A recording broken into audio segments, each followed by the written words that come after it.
Chicken রান্না করব। চিকেনটা না আজকে একটু অন্যরকমভাবে রান্না করব, মানে বাটার চিকেন করব। তো যাই হোক, চিকেন দেখো ভালো করে আনার পরে ধুয়ে নিয়েছি খুব ভালো করে, সেগুলো অত তোমাদের দেখাইনি। আর নুন, হলুদ, কিছুটা গুঁড়ো মশলা দিয়ে আর সামান্য একটু বাটার মাখিয়ে চিকেনটাকে রেখে দিয়েছি। আর বাকি বাটারটা কীভাবে দিচ্ছি সেটা তোমাদের দেখাচ্ছি। আর মাংসর মধ্যে যা যা মশলা লাগে সব মশলা কিন্তু আমি রেডি করে নিচ্ছি। পেঁয়াজ, রসুন, আদা, দুটো টমেটো, সমস্ত কিছু আর গুঁড়ো মশলা দিয়ে মাখিয়ে রেখেছি। তো যাই হোক, গুঁড়ো মশলা মাখিয়ে রাখার পরে আবার যে বেটে রাখা মশলার থেকে অল্প করে একটু মশলা কিন্তু আমি আবার পরে আধ ঘন্টা পরে আবারও ওর মধ্যে মাখিয়ে রেখেছি। আলুটা ভালো করে লাল লাল করে ভেজে নিয়েছি। আলু ভাজার পরে আমি বেশ খানিকটা সর্ষের তেল দিলাম। আমি কিন্তু সাদা তেল ব্যবহার করিনি, সর্ষের তেল ব্যবহার করেছি, যেহেতু মাংসতে না সাদা তেলের থেকে সর্ষের তেলে বেশি ভালো লাগে। কিন্তু যেহেতু বাটার দেবো, সর্ষের তেল সাদা তেল দিলেও চলতো, তো আমি দিইনি। তো যাই হোক, দেখো কীভাবে করছি। ওই কড়াইয়ের মধ্যে ভালো করে আমি গোটা জিরে আর শুকনো লঙ্কা ফোড়নটা ভাজা করে তারপরে আমি পেঁয়াজটা কিন্তু লাল লাল করে ভেজে নিয়েছি। দেখলে পেঁয়াজটা যখন দিলাম ভাজলাম, আর দেখো 3 চামচ বড়া আমি এখন এর মধ্যে বাটার দিয়ে দিলাম। 3 চামচ ভরে কিন্তু অনেকটা বাটার দিয়েছি। তো এবার পেঁয়াজের সঙ্গে বাটারটাকে ভালো করে একটু পেঁয়াজটা নাড়াচাড়া করে দিচ্ছি বাটার দিয়ে। ভালো করে দেখো সমস্ত বাটারটা গলে গেছে, বুঝতেই পারছো দেখে অনেকটা বাটার দিয়েছি। এবার আমি এর মধ্যে দিয়ে দেবো বেটে রাখা মশলাটা। বেটে রাখা মশলাটা দেওয়ার আগে আমি একটা টমেটো কুচি এর মধ্যে দিয়ে দিলাম, আরেকটা টমেটো আমি পেস্ট করে নিয়েছি। তো টমেটো পেস্ট করা বা কুচি প্রত্যেকটা জিনিসের কিন্তু একটা আলাদা আলাদা টেস্ট হয়। তো যাই হোক, ওর জন্য আমি একটা কুচি দিয়েছি, একটা বেটে রেখেছি। তো এবার দেখো বাকি মশলাটা এর মধ্যে দিয়ে দিলাম। কিছুটা মশলা আমি মাংসর মধ্যে মাখিয়ে রেখেছি পরে, আর কিছুটা মশলা এবার ভালো করে কিন্তু কষাবো। মশলাটাকে আমি কিছুক্ষণ ওই তেল আর বাটার মধ্যে আমি ভালো করে মশলাটা কিছুক্ষণ কষিয়ে নিচ্ছি।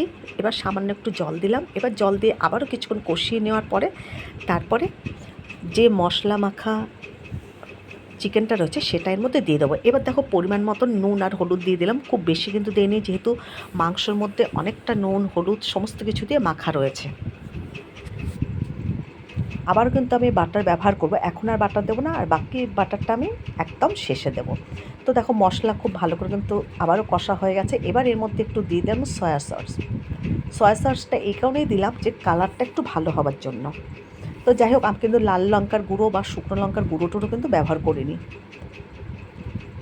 দেখো মশলা থেকে তেল ছাড়া শুরু করেছে। এবার আমি ওই মাংসটা এর মধ্যে ঢেলে দেবো।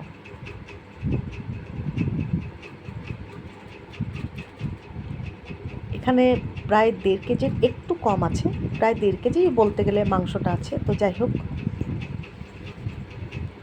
মাংসটা এবার খুব ভালো করে মশলার সঙ্গে কষিয়ে নেব।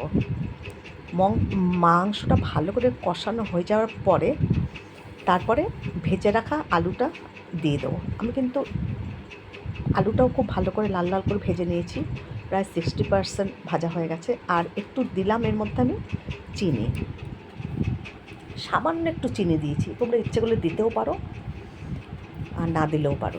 তো যাই হোক, মশলার সঙ্গে ভালো করে মাংস দেখো কষিয়ে নিচ্ছি। আমি কিন্তু এখনও জলে ছিটে ফোঁটা দিইনি। মাংসর থেকে মাংসর যে নিজস্ব জল সেটা কিন্তু আস্তে আস্তে একটু বেরোচ্ছে, এই জলে আমি ভালো করে কষাবো। খুব ভালো করে কষিয়ে নেওয়ার পরে তারপর আমি এর মধ্যে পরিমাণ মতন জল দেবো। দেখো খুব ভালো করে কষিয়ে নিয়েছি, কষানোর পরে আলুগুলো দিয়ে আবারও কষিয়েছি ভালো করে। তারপর আমি একটু হালকা মানে ঝোল রাখবো। তো এর জন্য দেখো ঝোলটাও ফুটে উঠেছে।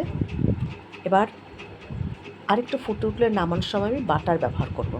দেখো একদম মাংস কিন্তু আমার রেডি হয়ে গেছে। এবার আমি 2 চামচ বাটার দিয়ে একদম ঢেকে রেখে দেবো, গ্যাসটাকে অফ করে ঢেকে রেখে দেবো।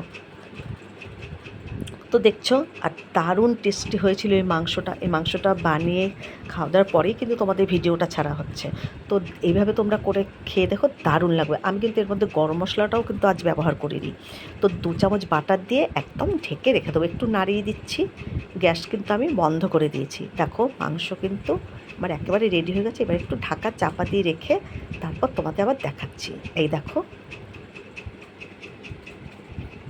দেখো 2 চামচের বাটার দিয়েছি, মাঝখানটা পুরো গলে ওখানটা রয়েছে। এবার একটু নাড়িয়ে তোমাদের দেখিয়ে দিচ্ছি।